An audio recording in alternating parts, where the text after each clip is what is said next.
இது மகிமை நேரம். கிறிஸ்துவுக்குள் மிகவும் பிரியமான மகிமை தொலைக்காட்சி நேயர்களை இந்த மகிமை நேரம் நிகழ்ச்சியின் மூலமாய் சந்திப்பதில் மிக்க மகிழ்ச்சி அடைகிறேன். பிரியமானவர்களே, இந்த நிகழ்ச்சி நிச்சயமாக நம்முடைய ஆவிக்குரிய வாழ்விற்கு பிரயோஜனமாக இருக்கும் என்று சொல்லி கர்த்தருக்குள் நான் விசுவாசிக்கிறேன். ஒவ்வொரு நாளும் புதிய புதிய தலைப்புகளின் மூலமாய் புதிய புதிய வார்த்தைகளை கொண்டு கர்த்தர் நம்மோடு கூட பேசி கொண்டிருக்கிறார். இந்த நாளிலும் கூட ஆண்டவர் இந்த வாரத்துல நமக்கு கொடுக்கிறதான ஒரு வார்த்தை, அது ஆதியாகமம் 16வது அதிகாரம் 13வது வசனத்துல இப்படியாக வாசிக்கிறோம். அப்பொழுது அவள், என்னை காண்பவரை நானும் இவ்விடத்தில் கண்டேன் அல்லவா என்று சொல்லி தன்னோடு பேசின கர்த்தருக்கு, நீர் என்னை காண்கிற தேவன் என்று பெயரிட்டாள்.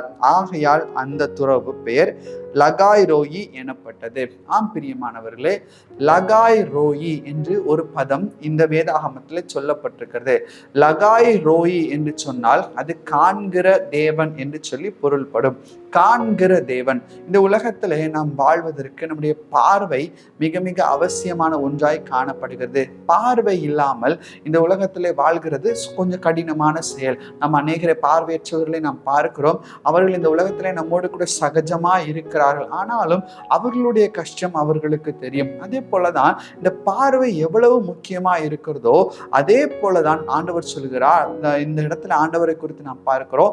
அவர் நம்மை காண்கிறதான தேவன், அவர் நம்ம கண்ணோக்கமாய் இருக்கிறதான தேவன், நம்மை பார்க்கிற தேவன். யோசித்து பாருங்கள், நம்மை ஒருவர் விசாரிக்கிறார், நம்மை பார்க்கிறார், நம்மை தேடி வருகிறார் என்று சொன்னால் நமக்கு எவ்வளவு ஒரு ஆறுதலா இருக்கும். எனவேதான் ஆண்டவர் சொல்கிறார், நான் உன்னை பார்க்கிறதான தேவன், நான் உன்னை காண்கிறதான தேவன் என்று சொல்லி வேதத்துல நாம் வாசிக்கிறோம். யோபுவின் புஸ்தகம் 28வது அதிகாரம் 24வது வசனத்துல கூட நாம் பார்க்கிறோம்.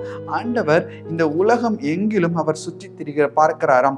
யோபு 28:24 இப்படியாக சொல்லுகிறது, அவர் பூமியின் கடையாந்திரங்களை பார்த்து வானங்களின் கீழ் இருக்கிறதை எல்லாம் காண்கிறார். வானங்களுக்கு கீழாக என்னென்ன இருக்கிறதோ அவை எல்லாவற்றையும் ஆண்டவர் காண்கிறவராய் கூட காணப்படுகிறார். பிரியமானவர்களே, இப்ப இந்த இடத்துல ஆகார் இந்த வார்த்தையை சொல்வதை கூட நாம் பார்க்கிறோம். ஆகார் சொல்கிறார், என்னை கண்டவரை நான் கண்டேன். முதலாவது ஆண்டவர் ஆகாரை பார்க்கிறார். ஆண்டவர் ஆகாருடைய சூழ்நிலையை பார்க்கிறவராய் கூட காணப்படுகிறார். ஆகாரை குறித்து வேதத்துல நாம் வாசிக்கிறோம். ஆகார் யார்? ஆபிரகாமுடைய மறுமனையாட்டியாக கொடுக்கப்பட்டதுதான் ஆகார். ஆபிரகாமுக்கும் சாராய்க்கும் பிள்ளை இல்லாதிருந்தபடியினால் சாராய் ஆபிரகாமை சொல்கிறார், நீர் இந்த வேலைக்காரியோடு, இந்த அடிமை பெண்ணோடு நீர் மறுமனையாட்டியாய் ஏற்றுக்கொள்ளும் என்று சொல்லி ஆகாரை ஆபிரகாமுக்கு மறுமனையாட்டியாய் கொடுக்கிறார். அந்த சூழ்நிலையில இந்த ஆகார் ஒரு பிள்ளை உண்டாகிறார். இதை பார்த்ததும் அவள் என்ன நினைக்கிறாள்? அவருடைய இருதயத்துல ஒரு மேட்டிமையான எண்ணம் தோன்றுகிறது. அது நிமித்தமாக இந்த ஆகாருக்கும் இந்த சாராளுக்கும் இடையே ஒரு பிரச்சனை வருகிறது. இந்த பிரச்சனை நிமித்தமாக ஆகார் இப்போது வீட்டிலிருந்து துரத்தி விடப்படுகிறார். அவள் வனாந்தரத்துல போகிறவராய் கூட காணப்படுகிறார். வனாந்தரத்துல வயிற்றில பிள்ளையோடு கூட ஒரு திக்கற்ற ஒரு சூழ்நிலை, ஒரு உதவுவாரற்ற ஒரு சூழ்நிலை, அடுத்து என்ன நடக்கும் என்கிறதான என்ன நடக்கும் என்று தெரியாத ஒரு சூழ்நிலை. இந்த சூழ்நிலையின் மத்தியில தான் ஆகாரை ஆண்டவர் பார்க்கிறார். வேதத்துல நாம் வாசிக்கிறோம் 10வது வசனத்துல, பின்னும் கர்த்தருடைய தூதனானவள் அவளை நோக்கி, உன் சந்ததியை மிகவும் பெருக பண்ணுவேன், அது பெருகி எண்ணி முடியாததா இருக்கும் என்றார். பின்னும் கர்த்தருடைய தூதனானவர் அவளை நோக்கி, நீ கர்ப்பவதியாயிருக்கிறாய், ஒரு குமாரனை பெறுவாய், கர்த்தர் உன் அங்கலாய்ப்பை கேட்டபடியினால் அவனுக்கு இஸ்மவேல் என்று பெயரிடுவாயாக என்றார். பாருங்கள், ஆகார் யோசிக்கிறாள், என்னுடைய வயிற்றுல ஒரு குழந்தை இருக்குது, இப்போது என்னை பராமரிப்பதற்கு யாரும் இல்லை. ஆபிரகாம் கைவிடப்பட்டதான ஒரு சூழ்நிலை, அவர் நம்பியிருந்த சாரால் கைவிடப்பட்டதான ஒரு சூழ்நிலை. ஆனால் எல்லாராலும் கைவிடப்பட்டு நிர்கதியான திக்கற்ற ஒரு சூழ்நிலையில தான் யார் ஆகாரை பார்க்கிறாள்? ஆண்டவராகிய கர்த்தர் ஆகாரை கண்ணோக்கி பார்க்கிறதை நாம் பார்க்கிறோம். ஆகார் மேல் அவர் கண்ணோக்கமா இருக்கிறார். ஒருவேளை இன்னைக்கு இதே சூழ்நிலையில ஒருவேளை என்னை காண்பவர் யாருமே இல்லையே, இந்த சூழ்நிலையை மாற்றுவதற்கு யாருமே இல்லையே என்று சொல்லி நீங்களும் கூட ஏங்கிக் கொண்டிருக்கலாம். ஆனால் ஆண்டவர் சொல்கிறார், நான் லகாய் ரோகியாய் உன்னை நான் பார்க்கிறேன், நான் லகாய் ரோகி, நான் உன்னை காண்கிற தேவன். ஆகார் ஆகார் சொல்கிறார், நீர் என்னை கண்டபடியினால் நான் உம்மை துதிக்கிறேன் என்று சொல்லி. ஆண்டவர் ஏதோ பார்த்து விட்டு அவர் காணாதவர் போல் அப்புறம் போகிறவர் போல் அவர் தெரியலாம். ஆனால் அவர் அப்படி போக மாட்டார்.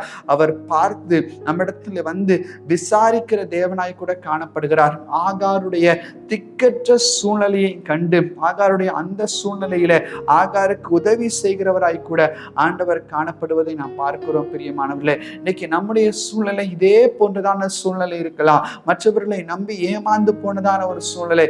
ஆகார் என்ன நினைத்திருப்பான்?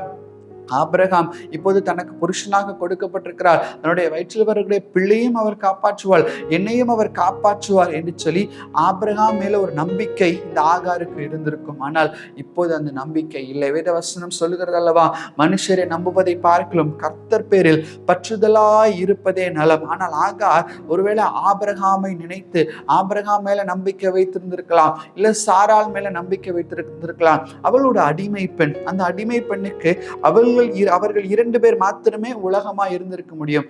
அதை தாண்டி வேற யாரும் அந்த அடிமை பெண்ணுக்கு உலகமாய் நிச்சயமாய் இருந்திருக்க முடியாது. அவளுக்கு உலகமாய் நம்பி இருந்த அந்த 2 பேரும் கைவிடப்பட்டதான ஒரு சூழ்நிலை, அந்த 2 பேராலும் வெறுக்கப்பட்டதான ஒரு சூழ்நிலை, 2 பேராலும் பார்க்க முடியாத காணப்படக்கூடாத ஒரு சூழ்நிலை. அந்த சூழ்நிலையில்தான் ஆண்டவர் ஆகாரை பார்க்கிறார். பிரியமானவர்களே, அந்த சூழ்நிலையில் தான் ஆண்டவராகிய கர்த்தர் இறங்கி வந்து ஆகாரை காண்கிறார். இன்னைக்கு ஆண்டவர் உங்களை பார்த்து சொல்கிறார், உங்களுடைய சூழ்நிலை எந்த சூழ்நிலையா இருந்தாலும், ஒருவேளை மனிதர்களை நோக்கி நீங்கள் அமர்ந்திருக்கலாம், மனிதர்களிடத்திலிருந்து ஒத்தாசை தயவு வரும் என்று சொல்லி நீங்கள் அமர்ந்திருந்திருக்கலாம். ஆனால் அவை எல்லாவற்றையும் விட்டு ஆண்டவரை நோக்கி பார்க்கும்போது முழு இருதயத்தோடும் தேவன் பேரிலேயே பற்றுதலா இரு என்று சொல்லி வேத வசனம் சொல்கிறது. தேவன் பேரிலேயே பற்றுதலா இருக்கும்போது அந்த சூழ்நிலையை கர்த்தர் பார்த்து நம்மை பார்த்து நம்மிடத்துல ஓடி வந்து நமக்கு உதவி செய்கிறவராய் இருக்கிறார். முதலாவது ஆண்டவர் நம்மை பார்க்க வேண்டும். ஆண்டவர் சொல்ல, நான் உன்னை காண்கிற தேவன், நீ யாரும் இல்லை என்று சொல்லி நீ கலங்கி இருக்க வேண்டாம், நீ திக்கற்றிருக்கிறாய் என்று சொல்லி நீ கலங்கி இருக்க வேண்டாம், நான் உன்னை காண்கிற தேவன் என்று சொல்லி ஆண்டவர் சொல்லுகிறார். எனவே வாக்குத்தத்தத்தோடு கூட அறிக்கை செய்து நாம் சொல்லுவோம், ஆண்டவரே, ஆகாரை நீர் கண்டீர் அல்லவா, ஆகாரின் கண்ணீரை கண்டீர் அல்லவா, ஆகாரின் புலம்பலை கண்டீர் அல்லவா, ஆகாரின் அங்கலாய்ப்பை கண்டீர் அல்லவா, என்னையும் நீர் பாரும். இந்த திக்கற்ற சூழ்நிலையில என்னை நீர் மாற்றும். ஒருவேளை உதவி செய்வதற்கு யாருமே இல்லை, பரீட்சைக்கு நான் படிக்கல, இன்னும் கொஞ்ச நாள் தான் இருக்கு, நான் என்ன செய்ய போகிறேன் என்று சொல்லி நீங்கள் உதவியற்று காணப்படலாம்.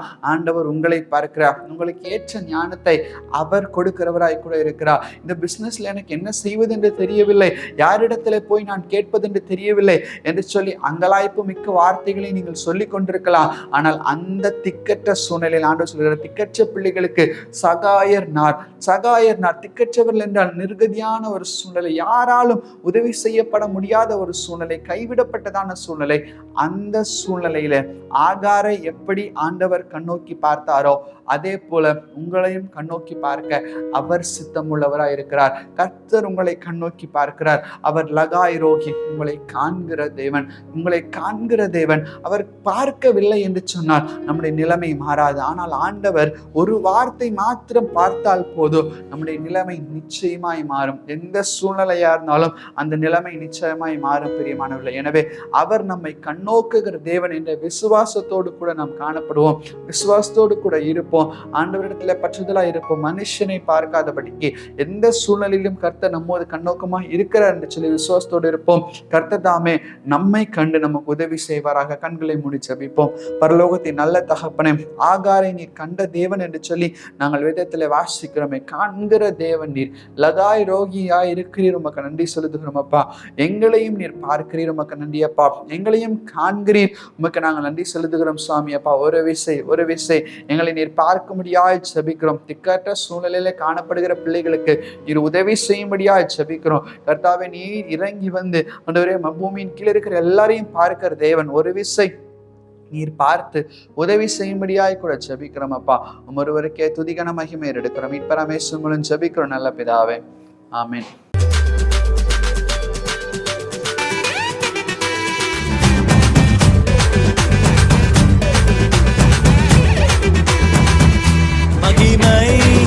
மகிமை